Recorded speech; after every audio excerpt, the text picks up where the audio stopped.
다시 한번 찬양하겠습니다. 아주 먼 옛날,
아름다운 마음들이 모여서 주의 은혜 나누며 예수님을 따라 사랑해야지.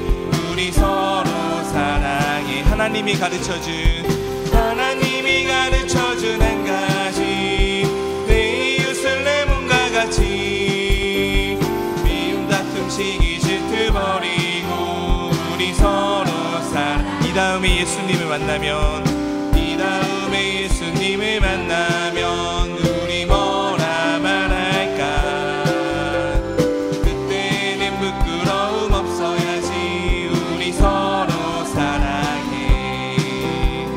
하나님이 가르쳐준 한 가지, 내 이웃을 내 몸과 같이 미움 다툼 시기 질투 버리고 우리 서로. 다시 한번 찬양하겠습니다. 아름다운 마음들이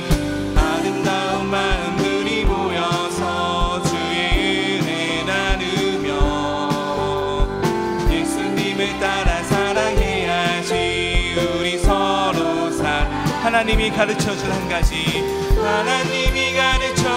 가지, 내 이웃을 내 몸과 같이 미움 다툼 시기 질투 버리고 우리 서로. 이 다음에 예수님을 만나면 우리 뭐라 말할까. 그때는 부끄러움 없어야지. 우리 서로 사랑해. 하나님이 가르쳐준 한 가지, 내 이웃을 내 몸과 같이 미움 다툼 시기 질투 버리고 우리 서로 사랑해. 하나님이 가르쳐준 한 가지, 내 이웃을 내 몸과 같이 미움 다툼 시기 질투 버리고 우리 서로. 너는 담장 너머로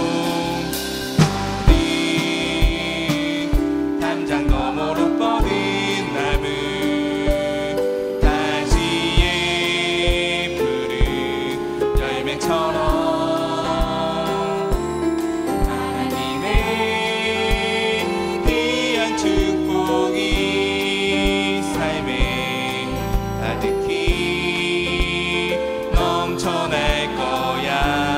어떤 시련이 와도, 너는 어떤 시련이 와도 능히 이겨낼 강한 팔이 있어.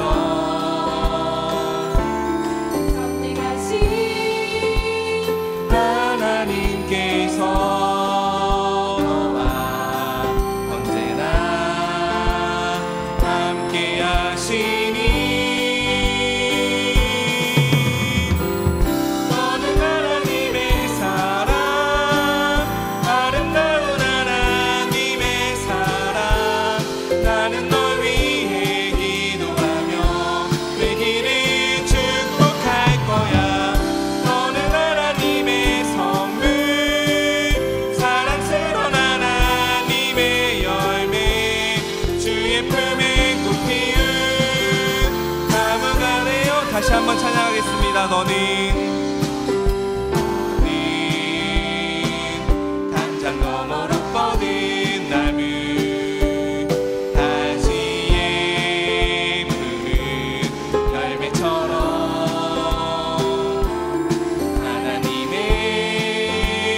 귀한 축복이 삶에 가득히 넘쳐날 거야. 너는 어떤 시련이 와도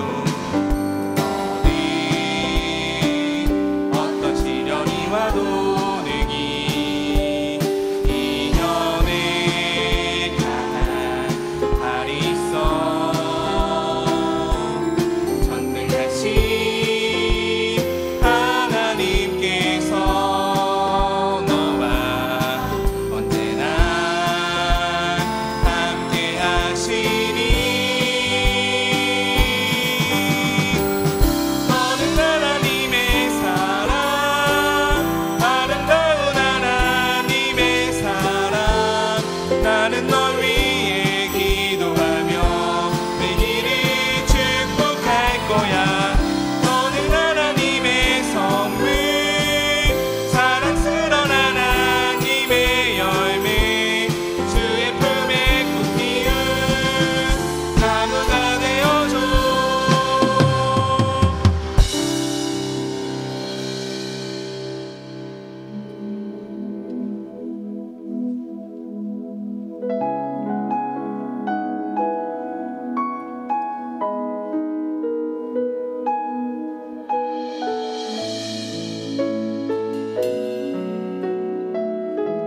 우리 함께 기도해. 우리 함께 기도해. 주 앞에 나와 무릎 꿇고 긍휼 베푸시는 주 하늘을 향해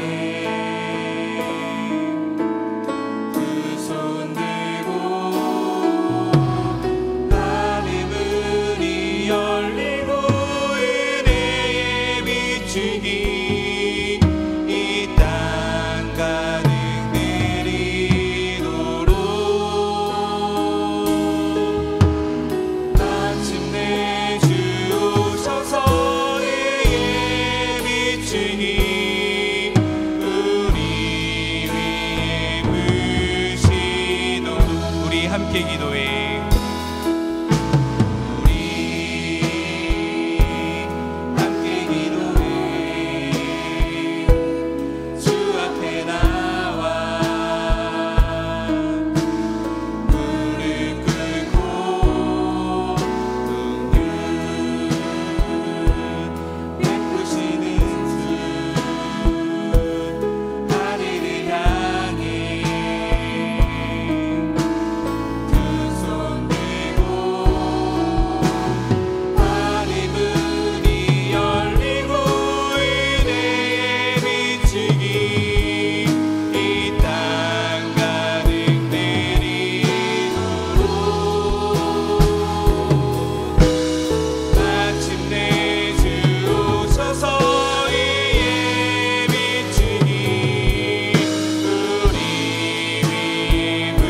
다시 한번 찬양하겠습니다. 우리 함께 기도해.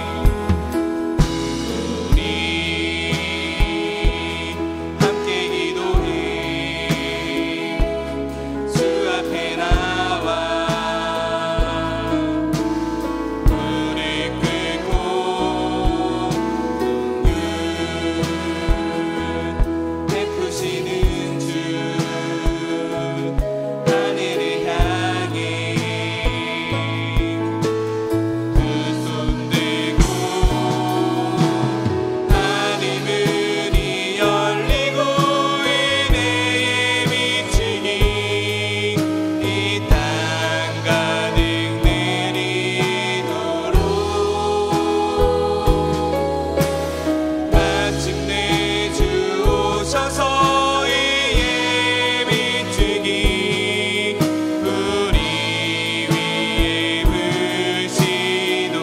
하늘 문이 열리고 은혜의 빛이 하늘 문이 열리고 은혜의 빛이 이 땅 가득 내리도록 마침내 주 오셔서 이의 빛이 우리 위에 부신 지금 이곳에 임하소서. 지금 이곳에 임하소서. 성령의 불로 가득 채우소서. 내 맘에 찾아오셔서 주의 성령으로 채워주소서. 흔들리지 않는 믿음 주소서. 낭망하지 않는 믿음을 자백하는 마음 내게 주소서. 내 안에 주님 채워주소서. 지금 이곳에 임하소서. 지금 이곳에 임하소서. 성령의 불로 가득 채우소서. 급한 내 맘에 찾아오셔서 주의 성령으로 채워주소서.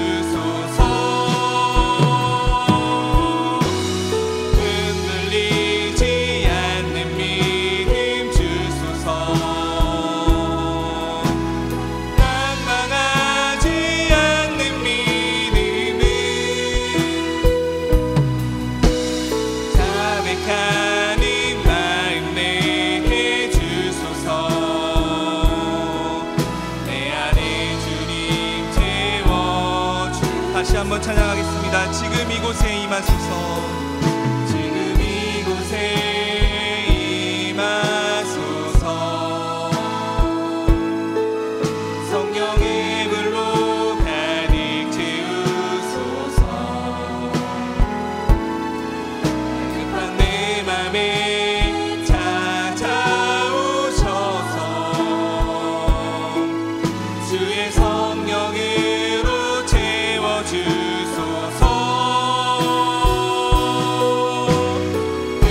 흔들리지 않는 믿음 주소서. 낭망하지 않는 믿음을 자백하는 마음 내게 주소서. 내 안에 주님 채워주. 주를 향한 나의 사랑이 주를 향한 나의 사랑이 주께 고백하게 하소서. 아름다운 주의 그늘 아래 살며 주를 보게 하소서.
산에 보아라.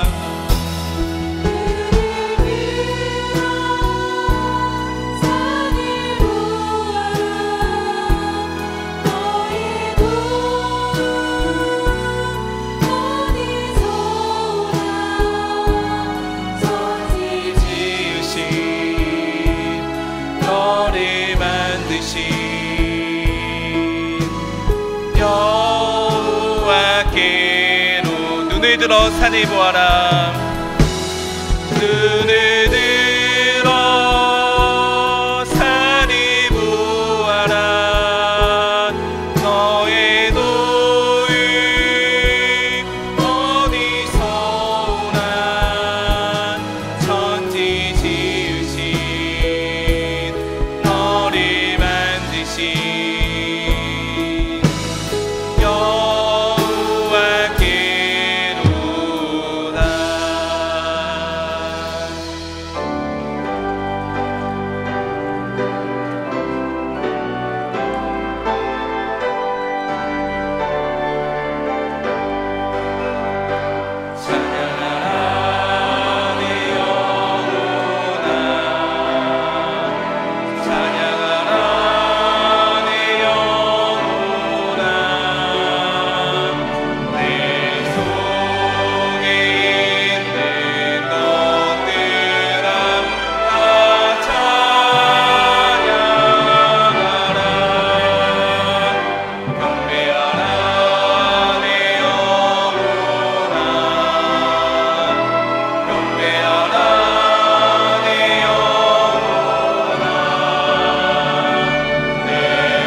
아버지를 부르시면서 영광스러운 하나님의 무자로 나아갑니다.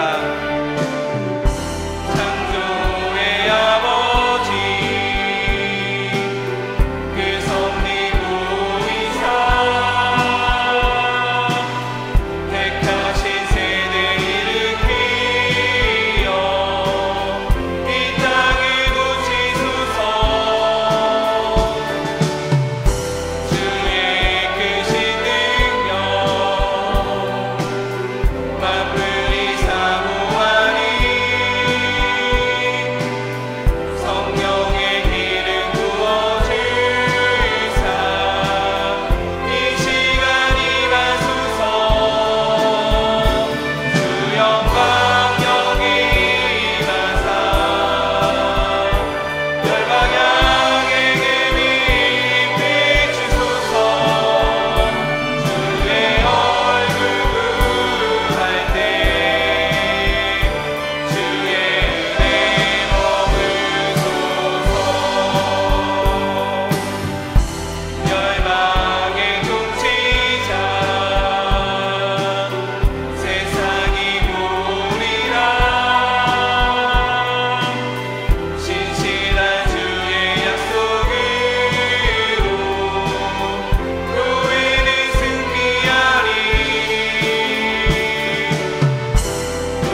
할렐루야. 여호와는 나의 능력과 찬송이시오 또 나의 구원이 되셨도다.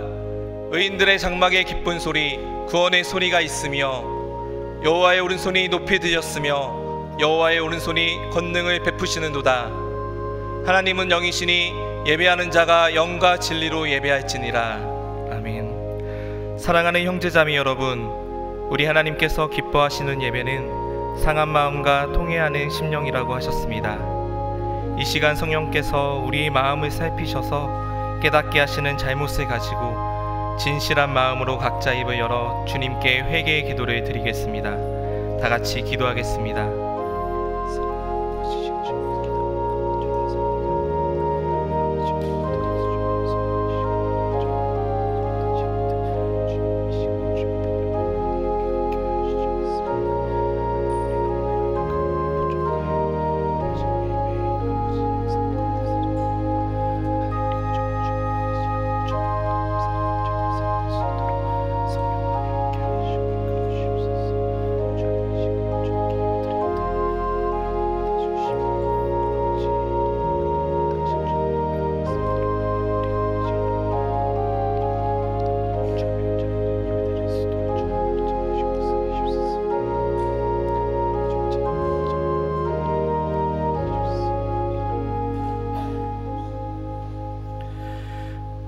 만일 우리가 우리 죄를 자백하면 그는 미쁘시고 의로우사 우리 죄를 사하시며 우리를 모든 불의에서 깨끗하게 하실 것이요.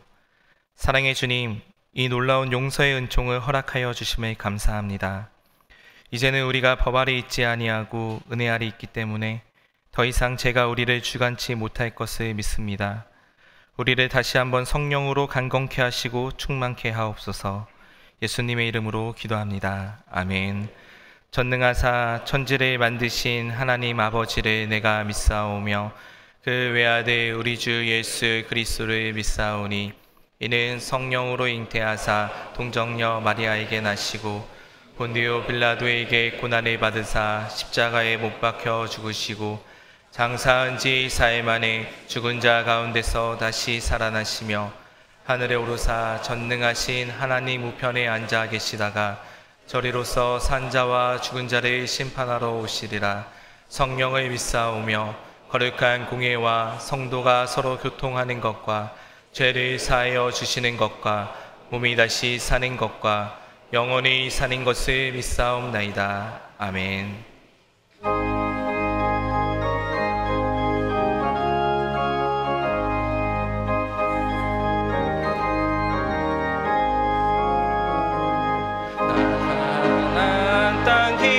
성에 들어가려고 내 무거운 짐 벗어버렸네. 제 중에 다시 방황할 일 전혀 없으니 저 생명 시냇가에 살겠네. 길이 살겠네. 나 길이 살겠네. 저 생명 시냇가에 살겠네.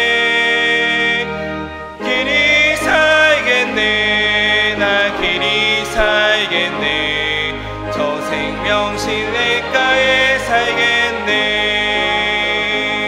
그 불과 구름 기둥으로 인도하시니 나 가는 길이 형통하겠네.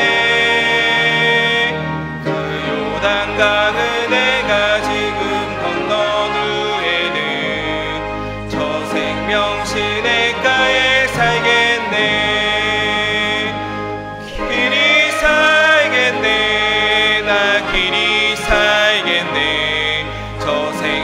시냇가에 살겠네. 길이 살겠네. 나 길이 살겠네. 저 생명 시냇가에 살겠네. 내 주린 영혼만 나로서 먹여주시니 그 양식 내게 생명 되겠네. 생명 양식 주와 함께 먹으며 저 생명 시냇가에 살겠네. 길이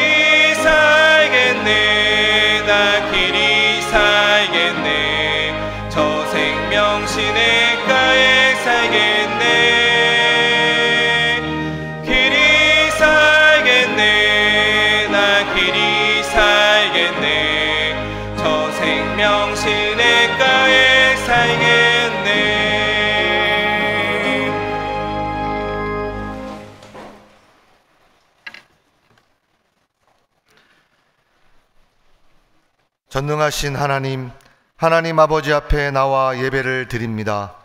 이 시간 저희들의 예배를 받아 주시옵소서. 신령과 진정으로 예배드리도록 인도해 주시고 예배 가운데 임하시사 주님의 충만한 은혜를 허락해 주시옵소서. 예수 그리스도의 십자가 구속의 은혜로 저희를 구원해 주시고 주님의 자녀됨의 축복을 허락하신 놀라운 진리를 매 순간 확신하며 감사하는 예배가 되도록 인도해 주시옵소서.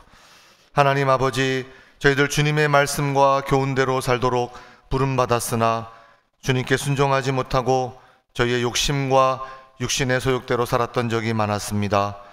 이 시간 저희들 머리 들기 전에 주님 앞에 고백하오니 주님, 저희의 죄악된 행실을 다 용서해 주시옵소서.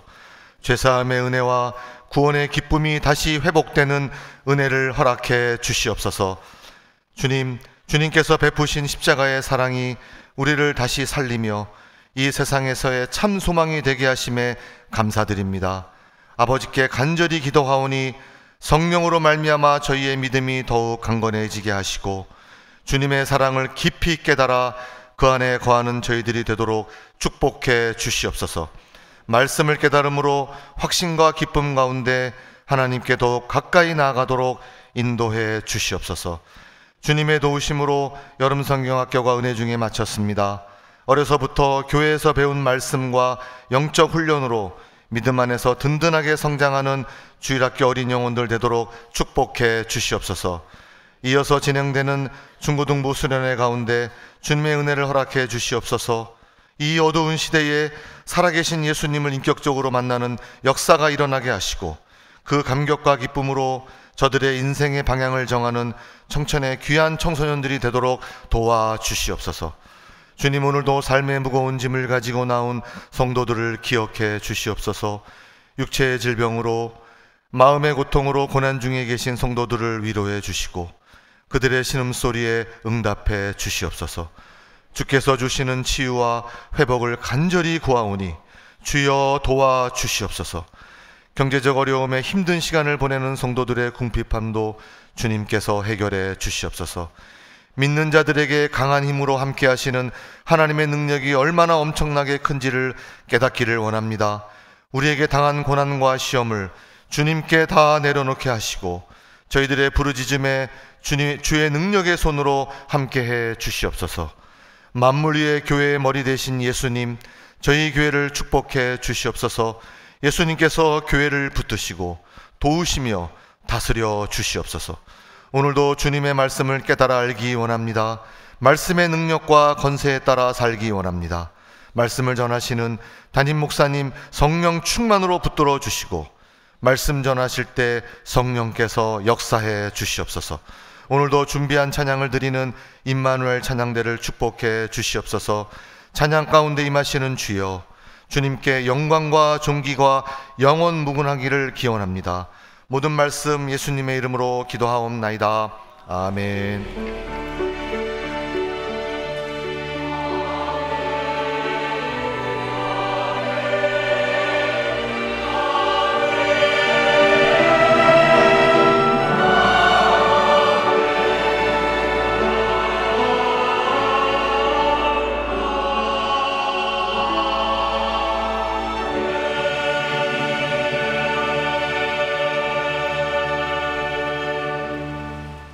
하나님의 말씀은 이사야 58장 3절부터 12절까지입니다. 이사야 58장 3절로 12절입니다. 우리가 금식하되 어찌하여 주께서 보지 아니하시오며 우리가 마음을 괴롭게 하되 어찌하여 주께서 알아주지 아니하시나이까. 보라, 너희가 금식하는 날에 오락을 구하며 온갖 일을 시키는도다. 보라, 너희가 금식하면서 논쟁하며 다투며 악한 주먹으로 치는도다.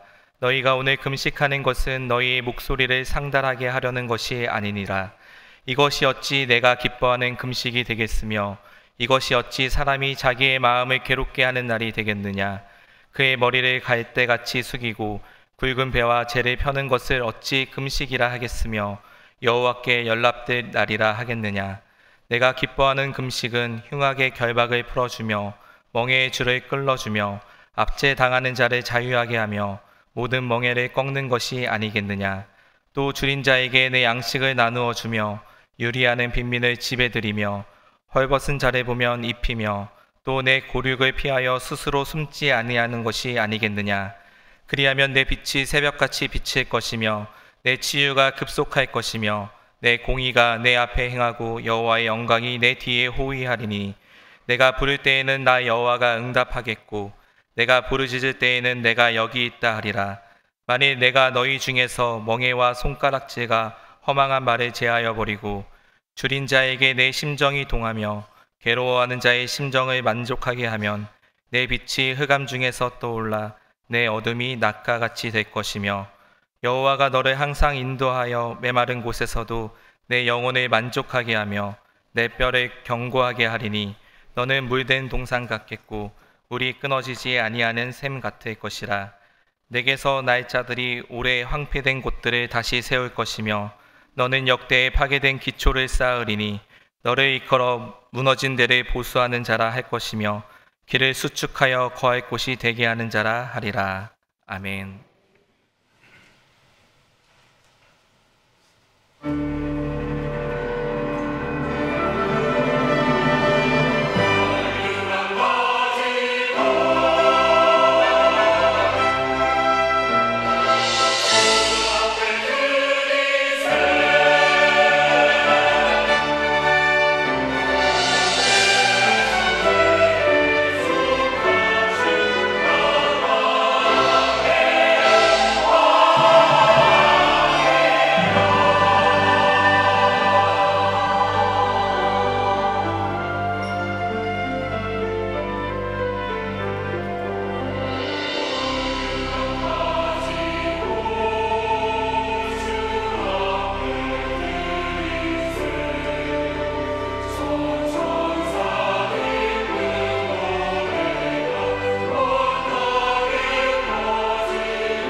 귀한 찬양 감사합니다.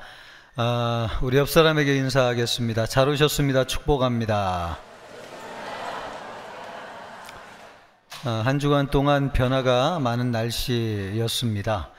일상생활이 어려운 정도로 비가 왔는데 그 중에도 또 은혜를 사모하여 나온 우리 성도님들을 축복하고 또 하나님을 만나고 주님의 은혜가 여러분에게 임하기를 주님의 이름으로 축복합니다.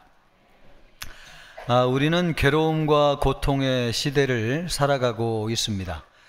정책연구원의 말에 의하면 2016년도에 우리나라에서 고통과 괴로움으로 지불하는 사회적 비용이 300조가 넘었다는 발표가 있습니다.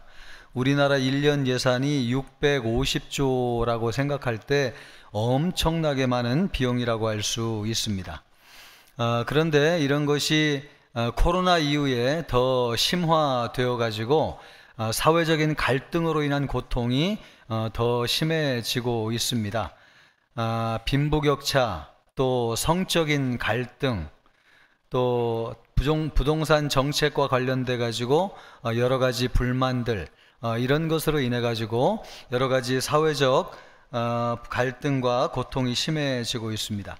전에는 우리가 이런 것들을 말로만 들었지 우리가 실제로 느끼지 못하고 살았는데 요즘은 웬만하면 모든 사람이 실제로 이런 고통을 느낄 정도로 고통을 또 괴로움을 가까이 느끼며 살고 있습니다. 어떤 엄마가 아이를 학교에 보냈는데 거기에서 예기치 않은 아이의 어려움을 당했습니다. 그래서 학교를 옮겼습니다. 문제가 해결될 줄 알았는데 여전히 똑같은 문제가 일어났습니다. 누구를 의지할 사람이 없어가지고 오직 하나님만 바라보고 있습니다. 또 우리 젊은 세대는 외로움, 또 무기력감 속에 살고 있습니다. 기성세대는 스트레스, 우울증, 불안과 분노, 이런 것으로 심한 고통을 당하고 있습니다. 우리 나이 드신 어르신들도 계신데 어르신 세대의 24%에 해당하는 분들이 밤에 수면장애에 시달리고 있는데 불안과 두려움으로 인해 가지고 수면장애에 시달리는 분들이 그렇게 많이 있습니다. 우리 주변에 고통을 당하지 않는 사람이 없습니다. 우리가 이런 괴로움을 어떻게 이겨낼 수 있을 것인가? 하나님이 이 시대에 우리에게 괴로움을 허락하신 이유가 무엇인가? 우리가 그것을 알아야 되겠습니다. 빅터 프랭클이라고 하는 분은 죽음의 수용소에서라고 하는 책을 썼는데요. 여기에서 의미 해결법이라고 하는 것을 이야기했습니다. 이분은 아우슈비츠 수용소에서 살아나온 분인데요.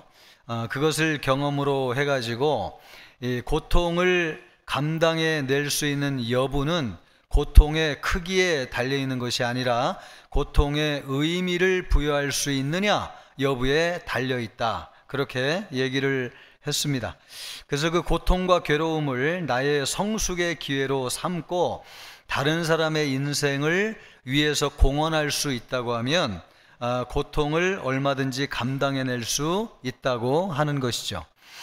이런 고통의 의미를 부여하는 것, 바로 이것이 누가 하는 일이냐면 하나님이 우리에게 하시는 일입니다. 하나님은 말씀하시기를 너희가 감당할 시험 밖에는 허락지 아니하신다고 말씀하셨어요. 우리가 기도할 때, 또 말씀을 붙들고 살 때 우리가 현실에서 당하는 괴로움, 고통에 대한 의미를 알게 하여 주시고 그 의미를 알 때에 우리는 피할 길을 내시는 하나님의 인도하심을 따라서 시련과 시험과 고통을 이겨낼 수 있습니다. 우리는 현실적으로 고통의 시대를 살고 있는데 우리에게 제일 절실한 것이 뭐냐? 우리에게 이 고난, 고통을 허락하시는 하나님의 뜻이 무엇인지를 발견하고 아는 것입니다. 오늘 하나님의 말씀이 우리에게 그 길을 인도해 주실 것이라 믿습니다. 오늘 이사야 선지자는 금식에 관해서 이스라엘 백성들에게 말씀하고 있습니다. 금식의 본질은 무엇인가? 자기를 스스로 괴롭게 하는 것입니다. 이스라엘 백성들은 1년에 한 차례씩 꼭 모든 나라에 금식을 선포해 가지고 모든 백성이 금식을 했습니다. 유대력으로 7월 10일 속죄일이라고 하는 날에 금식을 하였습니다. 그렇게 금식을 한 것은 하나님의 말씀에 따른 것인데 레위기 23장 26절로부터 29절 말씀을 보면 여호와께서 모세에게 말씀하여 이르시되 일곱째 달 열흘날은 속죄일이니 너희는 성회를 열고 스스로 괴롭게 하며, 여기에 스스로 괴롭게 한다는 말씀이 나오죠. 스스로 괴롭게 하며 여호와께 화제를 드리고 이 날에는 어떤 일도 하지 말 것은 너희를 위하여 너희 하나님 여호와 앞에서 속죄할 속죄일이 됨이니라. 이날에 스스로 괴롭게 하지 아니하는 자는 그 백성 중에서 끊어질 것이라. 아멘. 이 말씀에 따라서 이스라엘 백성들은 금식을 하면서 스스로 괴롭게 하였습니다. 아무것도 먹지 아니하고 전심으로 오직 하나님께 메어 달려 기도하였습니다. 이런 기도에는 능력이 나타났습니다. 에스더는 민족적인 위기를 만났을 때에 금식을 선포하고 금식을 하였는데, 그랬을 때에 하만이라고 하는 사람의 함정에서 벗어나 가지고 유대 민족이 구원을 받는 일이 일어났습니다. 또 요나라고 하는 분은 선교사로 니느웨에 파송이 되었는데, 니느웨는 이방 백성이잖아요. 그런데 하나님의 심판을 선포하는 요나의 말을 듣고 니느웨 백성들이 회개를 하고 금식을 했습니다. 그랬을 때에 하나님께서 그들을 향한 하나님의 심판을 면해 주셨습니다.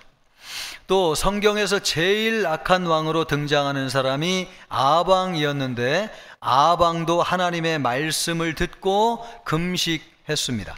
열왕기 상 21장 27절 말씀을 보면요, 아합이 이 모든 말씀을 들을 때에 그의 옷을 찢고 굵은 배로 몸을 동이고 금식하고 굵은 배에 누우며 또 풀이 죽어 다니더라.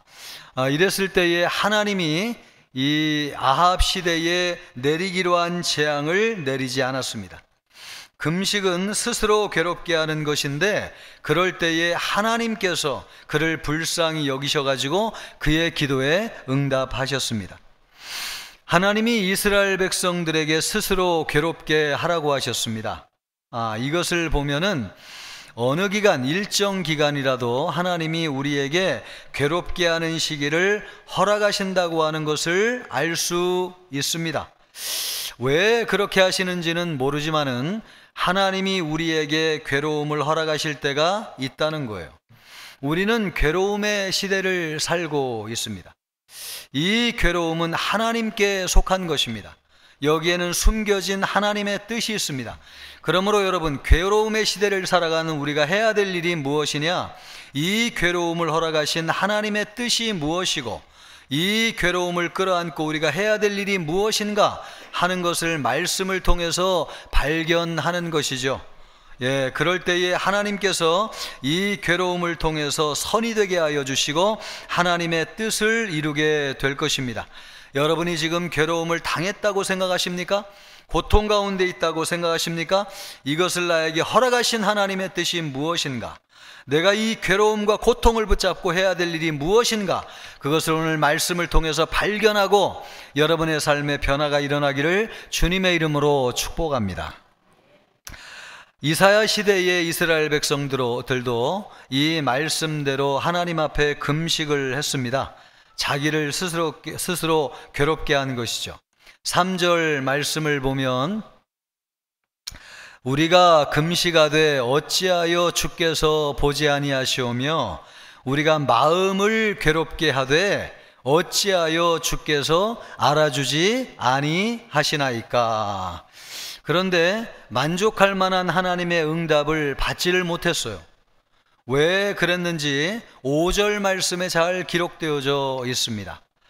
이것이 어찌 내가 기뻐하는 금식이 되겠으며 이것이 어찌 사람이 자기의 마음을 괴롭게 하는 날이 되겠느냐?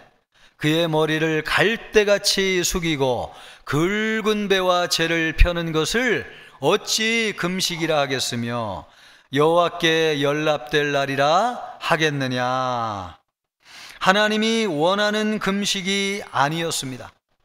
금식을 하기는 했는데 하나님이 받으실 만한 금식이 아니었습니다. 형식적으로 금식을 한 것이죠. 이 금식의 본질이라고 하는 게 무엇입니까? 스스로 자기 자신을 괴롭게 하는 것인데 그들의 금식에는 자기를 괴롭게 하는 내용이 빠져 있었습니다.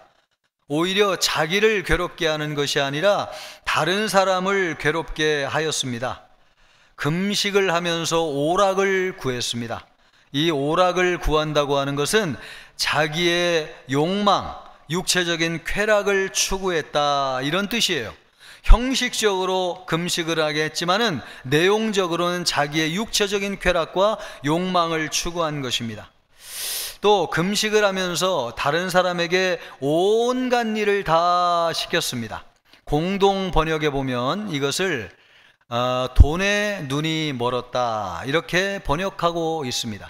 이 시킨다라고 하는 말이 히브리 말로 나가쉬라고 하는 말인데 구약 성경에서 23번 쓰여졌습니다.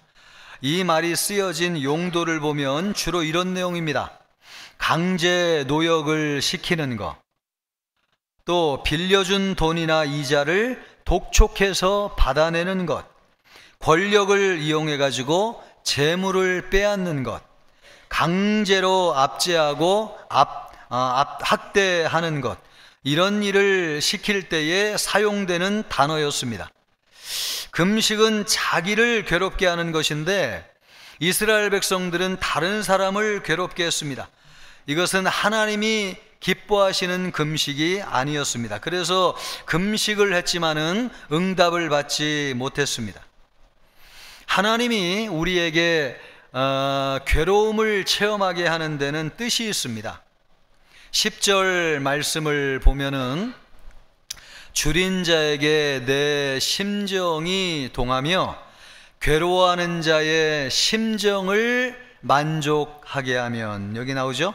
괴로워하는 자의 심정을 만족하게 하는 거, 바로 이것이 금식의 본질이고 우리를 괴롭게 하시는 하나님의 뜻이 여기에 담겨 있다는 것입니다. 그리하면 내 빛이 흑암 중에서 떠올라 내 어두움이 낮과 같이 될 것이며, 이 괴로워하는 자의 심정을 만족하게 하는 것, 이것이 금식의 본질이에요. 왜 하나님이 우리를 괴롭게 하는 기간을 허락하시는가? 다른 사람의 고통을 이해하라는 것이죠. 다른 사람의 고통이 얼마나 무거운 고통인지를 알라는 것이죠. 그래서 그들의 고통을 이해하고 헤아리고 그 고통에서 벗어나게 하고 자유하게 하는 것, 바로 그것이 하나님께서 일정 기간 우리를 스스로 괴롭게 하라는 시기를 허락한 하나님의 중요한 뜻이라고 하는 것을 알 수 있습니다. 이것을 우리에게 제대로 보여주신 분이 예수님이십니다. 예수님이 선한 사마리아인의 비유를 통해서 말씀하셨어요. 이 선한 사마리아인이 강도 만난 사람을 끝까지 돌보고 책임져 줍니다. 종교 지도자들은 못 본 채하고 다 지나갔지만 유독 사마리아인만 강도 만난 사람을 끝까지 책임져 줬어요. 왜 그랬을까요? 사마리아인은 고통을 아는 사람이었기 때문에 그렇습니다. 유대인들에게 수많은 차별을 받고 또 사회적으로 버림받는 고통이 무엇인지를 아는 사람이었어요.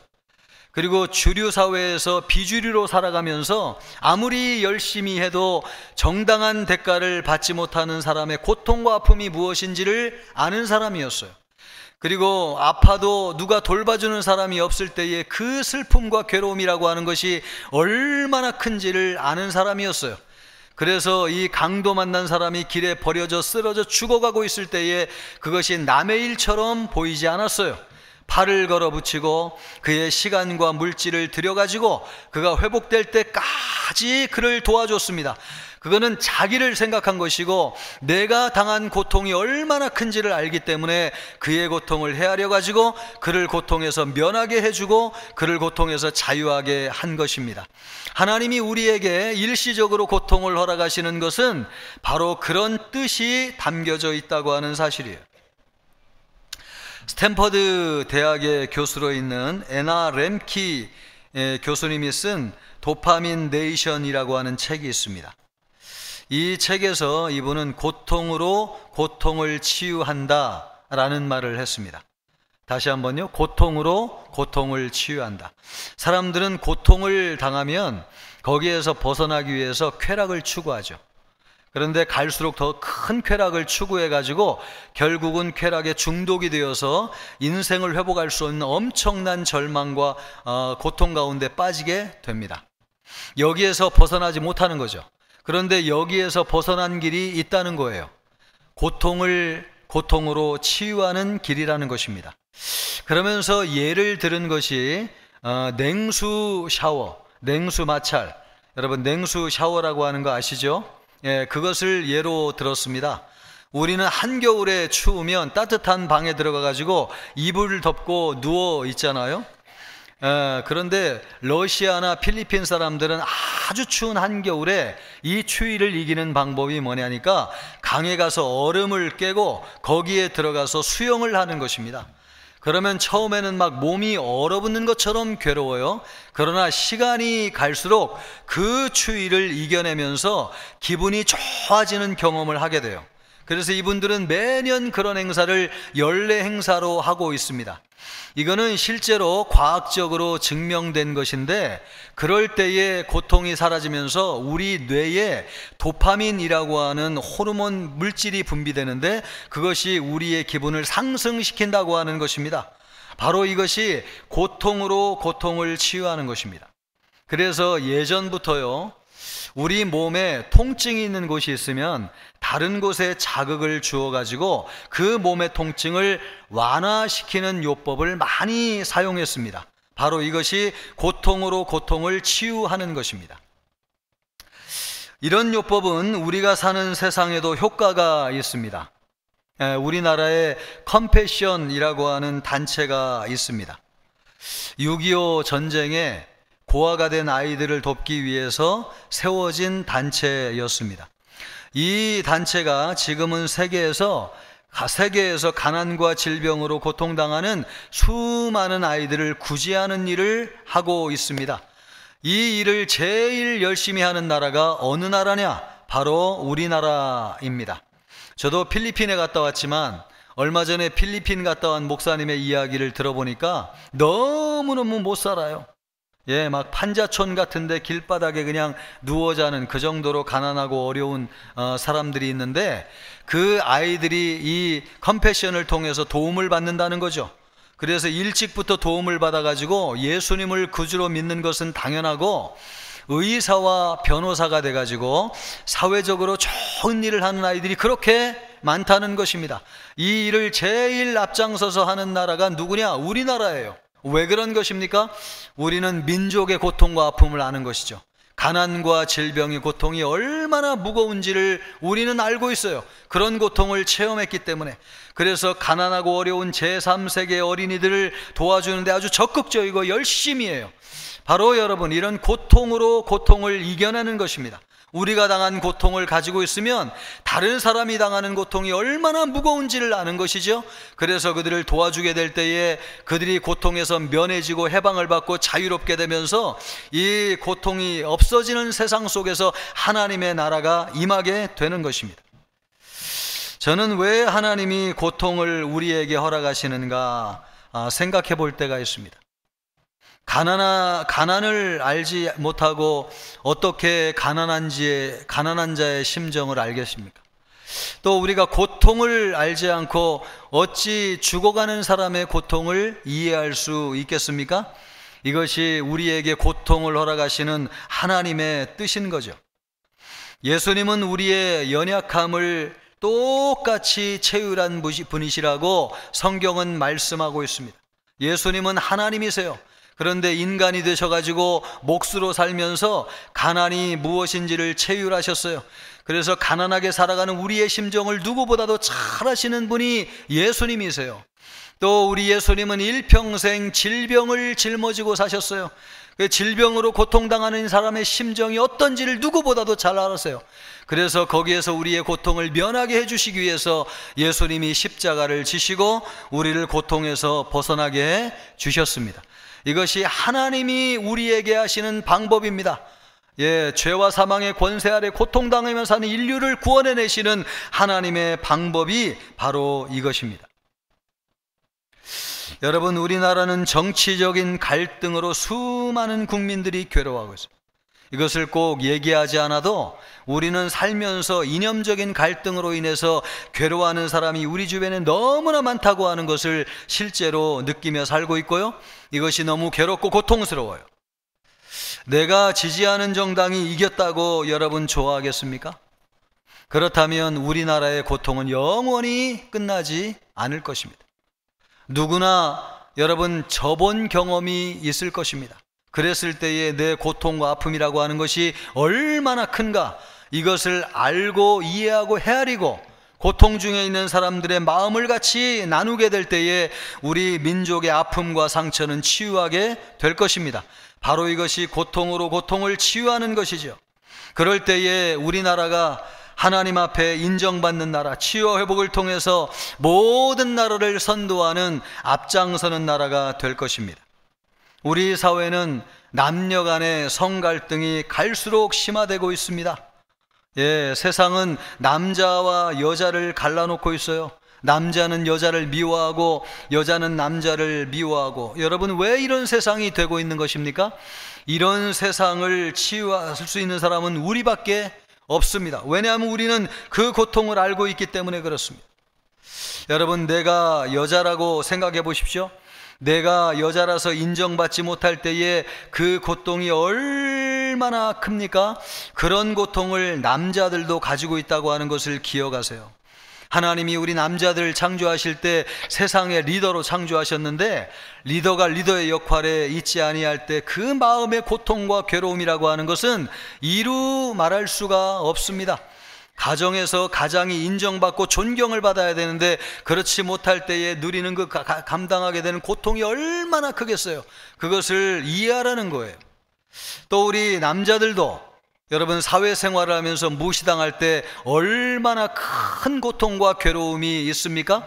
우리 여성들도 그에 못지않은 고통을 당하고 있다는 거예요. 실력이 있고 능력이 있지만 인정받지 못할 때 당한 이 괴로움과 고통이라고 하는 것은 우리 남자들 못지않게 굉장히 큰 것이죠. 그런 마음을 나누게 될 때에 우리에게 비로소 치유가 임하게 되고 관계가 회복되는 역사가 일어나게 됩니다. 그래서 서로 괴로움을 이해하고 고통을 나눌 때에 우리는 치유하게 되고 회복할 수 있습니다. 직장에서 상사와 부딪히고 또 부하와 부딪혀가지고 힘들어하는 사람이 참 많이 있어요. 집에 돌아올 때 온갖 욕을 마음에 하면서 돌아옵니다. 그래도 그 마음이 풀리지 않아요. 너무 스트레스를 받아가지고 다른 동료에게 상사를 폄하하는 문자를 보낸다는 것이 그 상사에게 보냈습니다. 얼마나 충격적인 일이겠어요? 그래서 당장 그 문자를 지웠지만 혹시 이것을 보면 어떡하나 밤에 잠이 오지 않고 괴로운 것이죠. 여러분, 그런 문자를 보낸 사람만 괴롭겠습니까? 상사는 그 위치에서 존경받아야 되는데, 리더십을 발휘해야 되는데 그러지 못할 때에 그 괴로움이 얼마나 크겠어요.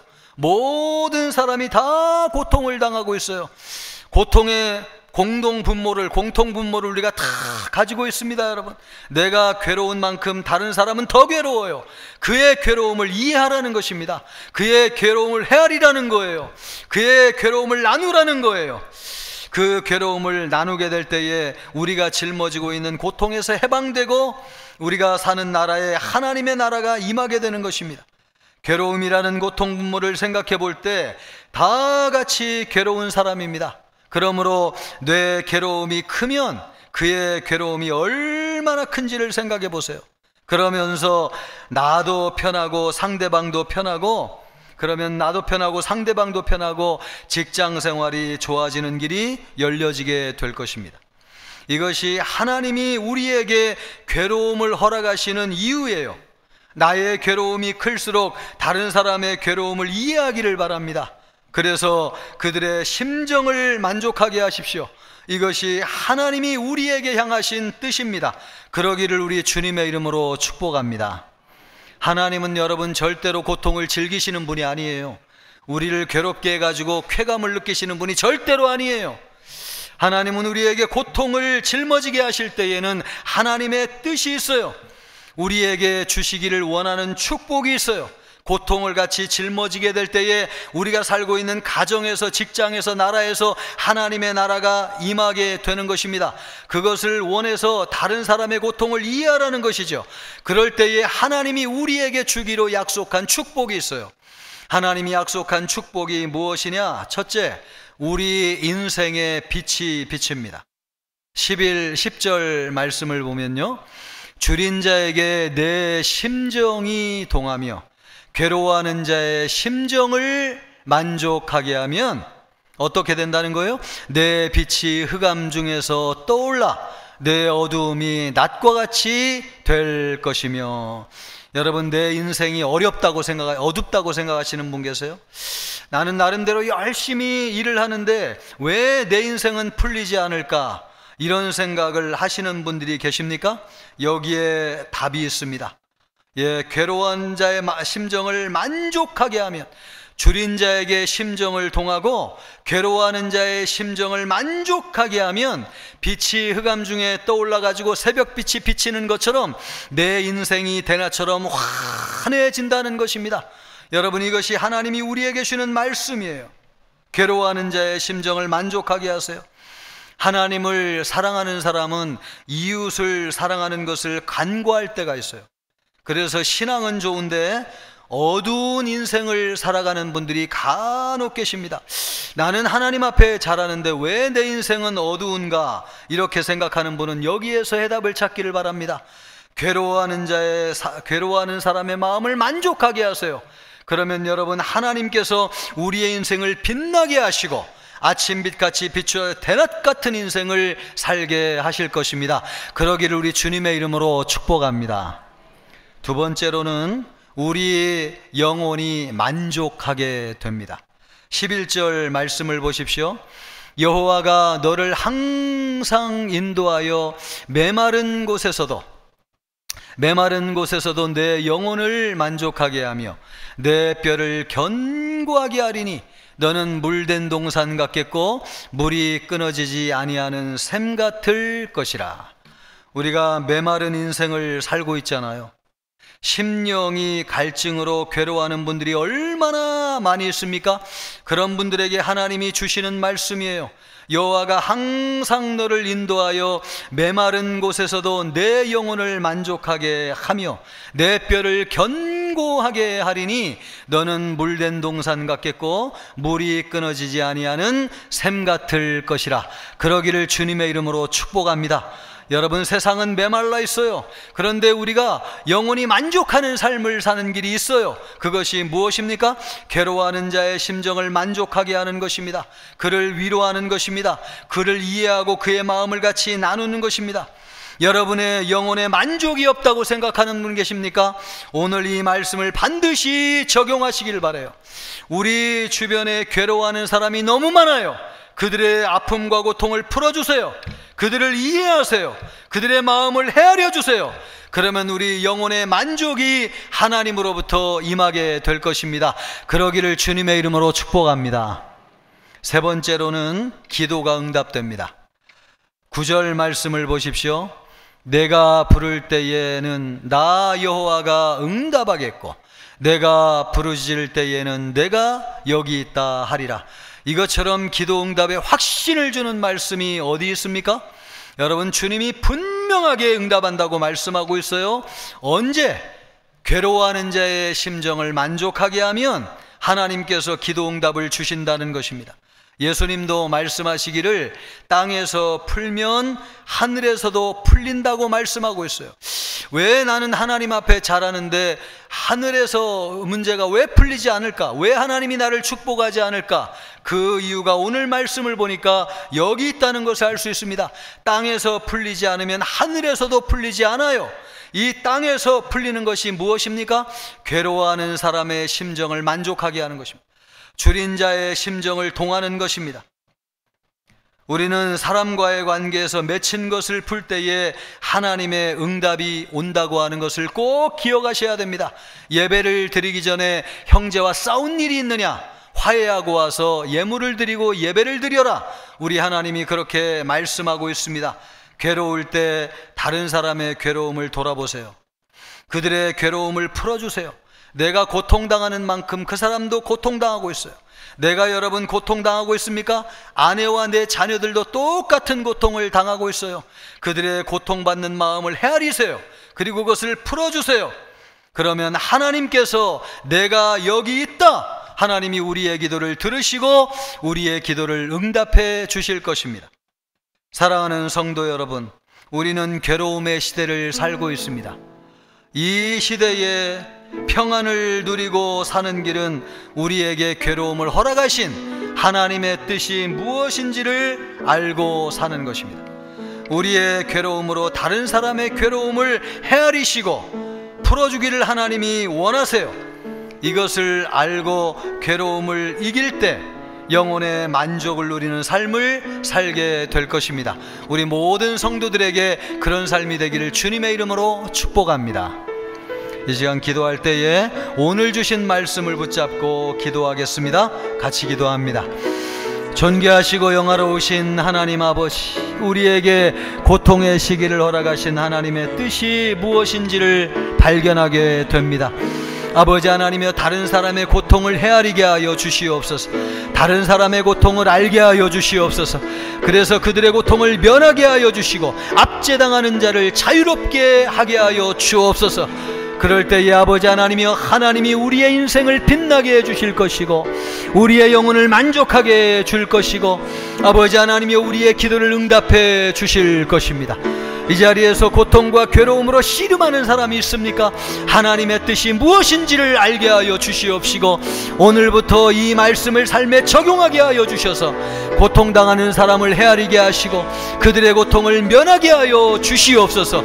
그래서 아버지 하나님이여, 우리의 가정에, 우리의 삶에, 우리의 나라에, 내 심령에 하나님의 나라가 임하게 하여 주옵소서. 말씀대로 이루어 주실 주님을 찬양하오며 예수님의 이름으로 기도하옵나이다. 아멘. 하나님 아버지, 이 시대에 이 세상을 치유하는 통로가 되게 하여 주옵소서. 고통의 시대를 살아가는 우리가 이 세상을 치유하고 회복하는 하나님의 백성이 될 수 있도록 축복해 주옵소서. 감사하오며 예수님의 이름으로 기도하옵나이다. 아멘.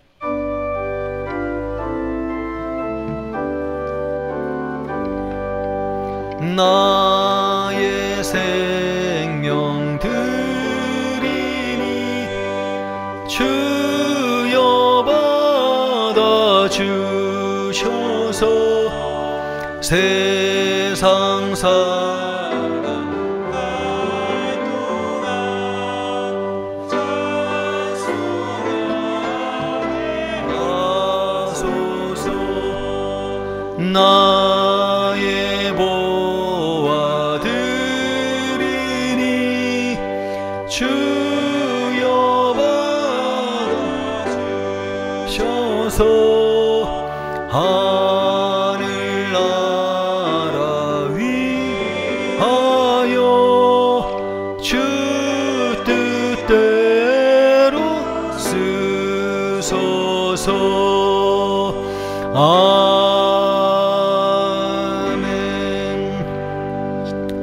은혜가 풍성하신 하나님 아버지, 우리에게 주어진 모든 것이 하나님의 것인 줄 알고 준비한 예물을 드렸습니다.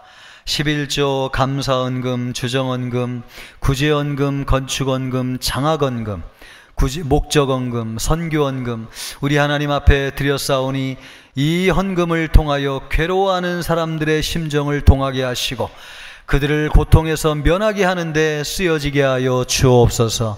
드려진 성도들의 손길을 복되게 하시며 하늘 양식으로 먹게 하여 주옵소서.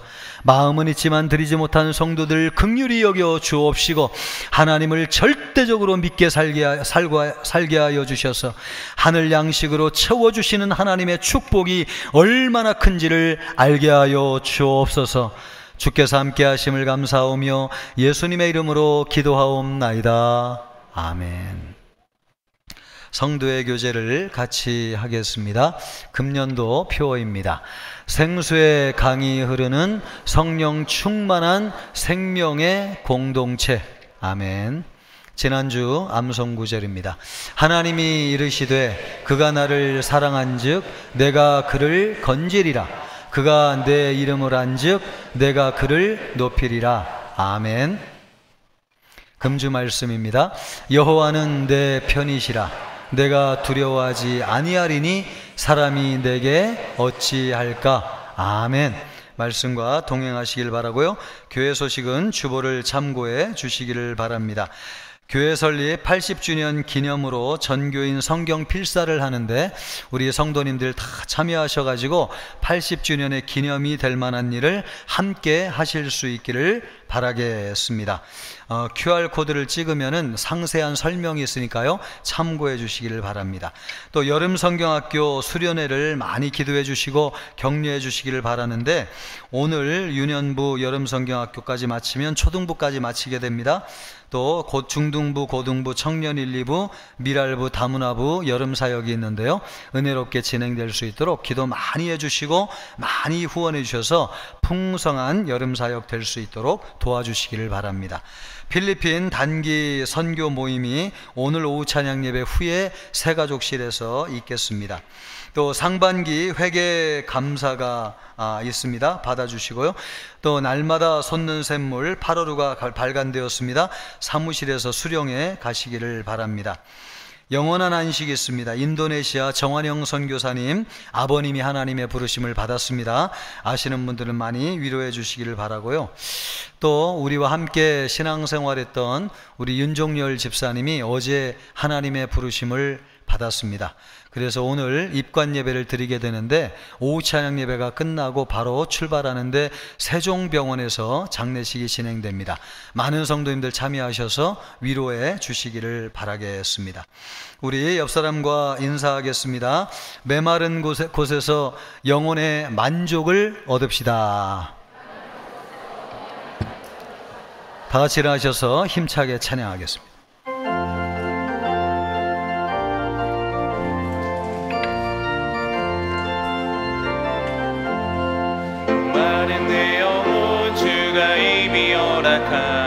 그 귀한 영생수 주여 갈망합니다. 그 약속 따라서 힘써 간구하오니 오 주여 내게도 어서 들어주소서.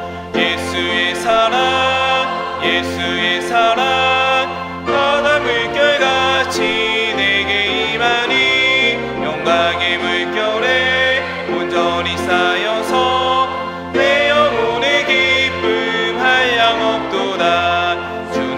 약속한 큰비 내려주시려 은혜의 저구름 건너편에 떠올라 그 귀한 징조가 내게 밝히 보이니 나 힘을 다하여 주께 간구합니다. 예수의 사랑 예수의 사랑 바다 물결같이 내게 임하니 영광의 물결에 온전히 쌓여서 내 영혼의 기쁨 한량없도다. 은혜의 소낙비 지금 흡족히 내려 구원의 큰 강물 흘러차고 넘쳐서 내 주한 모든 죄 모두 씻어버리니 나 지금 은혜를 충만하게 받았네. 예수의 사랑 예수의 사랑 물결같이 내게 임하니 영광의 물결에 온전히 쌓여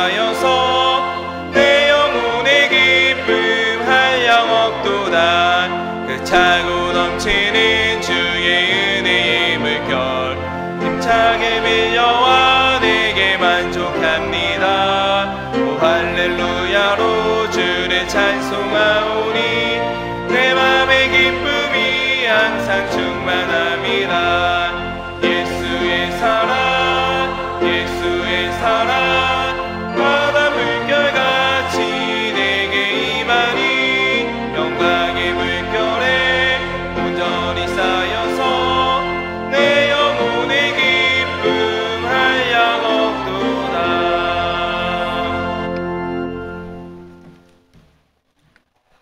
이제는 우리 주 예수 그리스도의 은혜와 하나님의 한량없는 사랑과 성령의 위로 교통하심이 괴로운 자의 마음을 만족하게 함으로 메마른 땅에서도 영혼의 만족을 누리며 살아가기를 원하는 우리 모든 청천교회 성도들 위에와 청천교회 이 나라의 민족 전세계 열방교회 위에 이제로부터 영원토록 함께 있을지어다. 아멘.